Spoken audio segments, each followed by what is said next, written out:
দেখতে পাচ্ছি আদালত থেকে নির্দেশ আসছে তার সব সম্পত্তি ক্রোধ করে দেওয়ার।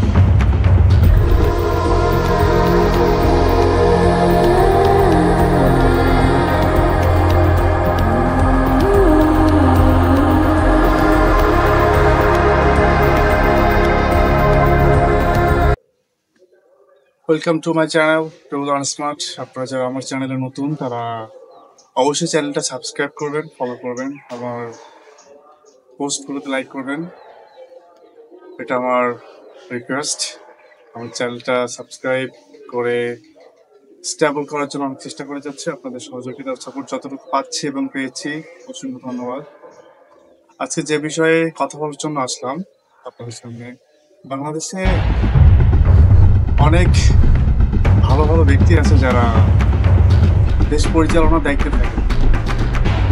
ঠিক তেমনি আমাদের বেনজির সাহেব দেশের জন্য যা করে গেছে, সত্যি তার অবদান অপরিসীম। এখন আস্তে আস্তে তার থলের বিরল বাইরে বের হয়ে আসতেছে। আমরা দেখতে পাচ্ছি আদালত থেকে নির্দেশ আসছে তার সব সম্পত্তি ক্রোধ করে দেবে। তো এরকম একজন ব্যক্তি যদি দেশের পুলিশের প্রশাসনের দায়িত্বে থেকে যদি এতটা দুর্নীতিতে জড়িয়ে থাকতে পারে, তাহলে তার মতো ব্যক্তি আরো কতগুলো আছে, সে তাদেরকে আইনের আওতায় আনা প্রয়োজন বলে মনে করছি। আমি জানি না তারা কিভাবে এই সম্পদের পাহাড়ের মালিক হলো, তবে বাংলাদেশের প্রশাসনের উচিত তাদেরকে সম্পত্তি ক্রোধের মাধ্যমে তাদের এটা আইনের আওতায় এনে শাস্তিযোগ্য অপরাধের শাস্তির ব্যবস্থা। প্রশাসনের ব্যক্তিগণ দায়িত্বে থেকে যাতে তাদের দায়িত্বের অপব্যবহার না করতে পারে, সেদিকে সোচ্চার হওয়ার মাধ্যমে আরও একটি বড় ভূমিকা, আরও একটি বড় অবদান রাখার জন্য নতুনভাবে সব কিছু ঢেলে সাজানোর একটা ব্যবস্থা থাকতে পারে। এটা করা উচিত বলে মনে করি। আজকে বাংলাদেশের দুই একটা টপিক দিয়ে যখন কেলেঙ্কারি যখন অনলাইনে আসে, শুধু সেই টপিকের উপরেই কথা বলে সবাই, মিডিয়ার নজর থাকে, বাংলাদেশের মানুষের নজর থাকে।